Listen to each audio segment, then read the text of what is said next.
Jua. Nah, di Bapak Tuhan Rasenina, semoga kita semua sehat, tidak kekurangan satu apapun, dan masih bisa bersyukur dalam keadaan apapun. Amin. Hai, good morning. Apa kabar kalian semua pemirsa? Ya, buatnya. Mana Kang? Hari ini kita nak buat apa? Apa-apa pun lah. Boleh mandi pantai. Mandi pantai. Udah? Oke pemirsa, so hari ini kita udah sampai di Malaysia. Semalam kita sampai itu tepatnya pukul 5:09. Keluar daripada airport dalam 5:30 gitulah.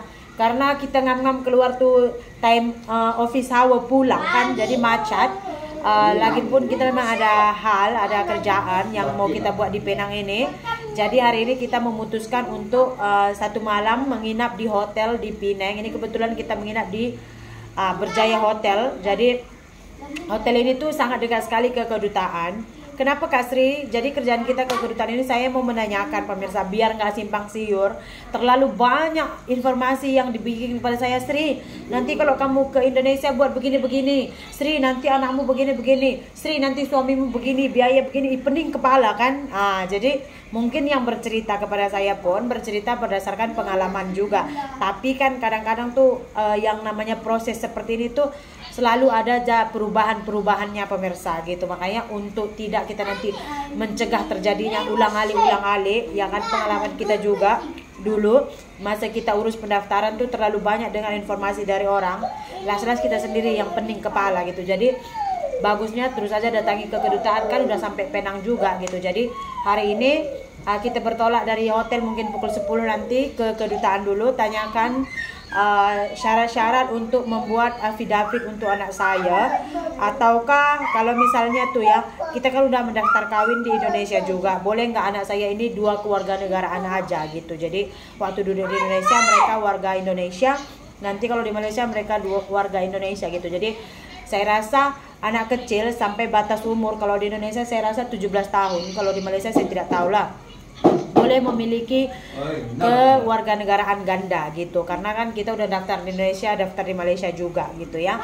Nanti saya akan tanyakan lagi. Kalau katanya nggak bisa ya affidavit, artinya anak saya itu menumpang kepada saya. Jadi mereka nggak harus ngurus visa gitu pemirsa. Karena biaya visa untuk warga negara Malaysia di Indonesia tuh agak mahal juga. Biasanya tuh kalau untuk tahun pertama kita permohonan itu kan kita buka dokumen semua kan. Nah, itu biayanya mahal. Kalau di sini kemarin tuh habis sekitar 1.200 ringgit atau sekitar 4 jutaan gitu. Mungkin nanti untuk suami saya buka visa di Indonesia pun lebih kurang macam itu juga pemirsa ya. Jadi kalau boleh suami saya saja yang memegang visa gitu. Makanya karena kita kan plan nanti setelah ini kan kita pulang ke rumah, kita clearkan barang-barang semua untuk dijual. Ada lagi beberapa barang yang kemarin udah ada yang beli, tiba-tiba batal, tiba-tiba beli lagi, tiba-tiba batal gitu. Nanti saya akan informkan lagi. Nah, ini kita pulang, kita udah boleh inform kepada yang membeli untuk mengambil barang-barang yang mereka sudah booking gitu. Karena kalau lebih cepat barangnya habis, lebih cepat juga kita akan nanti pindah pemirsa ya.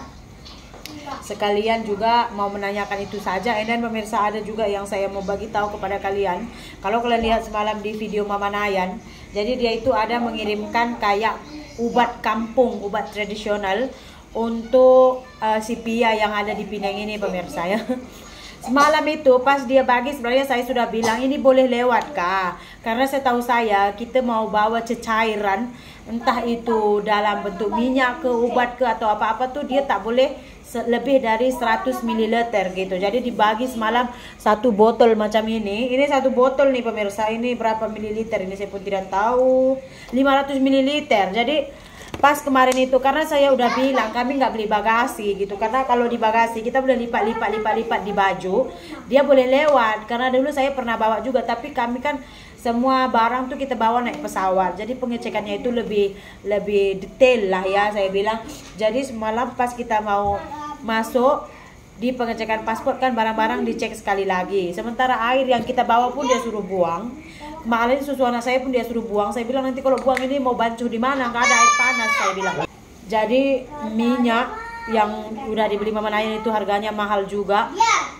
Diambil oleh pihak imigrasi. Semalam waktu pengambilan saya bilang, boleh tak saya tangkap gambar nanti mau bagi tahu kepada adik saya yang obatnya itu tak lewat, saya bilang. Terus semalam ada 2 botol Dia semalam ada dia bagi 1 botol besar, 1 botol kecil. Nah, yang botol kecil tuh dia 100 ml, jadi lewat botol tuh. Itu pun karena saya mohon, saya kata obat apa ini? Biasalah orang Karo, kebetulan yang jaga, ya saya baca base nama yang jaga tuh orang Karo. Jadi saya bilang biasalah orang Karo obat-obat urut, karena kan si Pia kerja dia berdiri saja, jadi dibagikan obat urut, pulang kerja tuh urutkan kakinya biar nggak sakit kayak gitu.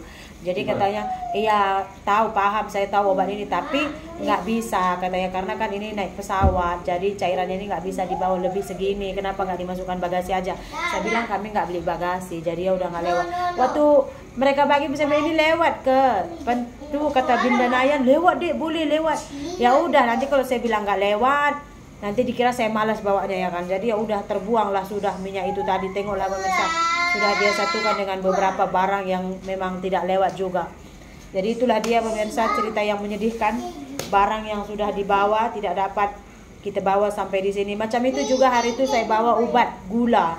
Saya ingat mau itu macam obat tradisional juga mau saya bagi kepada kakak lah yang kebetulan dia sakit gula, pun tidak lewat gitu. Harusnya tadi mau dibawa 100 bawah dari 100 ml gini, tapi ya udahlah. Jadi ini kita mau siap-siap, lepas itu nanti kita mau pergi ke kedutaan and then menanyakan macam mana mengurus izin tinggal suami dan anak saya di Indonesia. Karena setahu saya kalau ada surat, macam mana saya kan ada, kami kan ada surat akte perkawinan di Indonesia. So boleh je buat diorang punya sijil lahirnya, tapi apa-apa pun lebih tepatnya nanti tanya dulu informasinya. Nanti sekali kita pergi, kita singgah lagi di sini, boleh saya urus dulu visa 3 bulan untuk suami saya. Dan itu visa 3 bulan, boleh lagi sambung 3 bulan. Lepas itu boleh lagi sambung setahun gitu. Jadi nggak harus urus visa, buka dokumen semua. Nah itulah makanya kenapa kita menginap di hotel ini pemirsa. So, untuk hari ini video kita sampai di sini saja pemirsa. Terima kasih banyak, kita jumpa lagi di video berikutnya. Bye!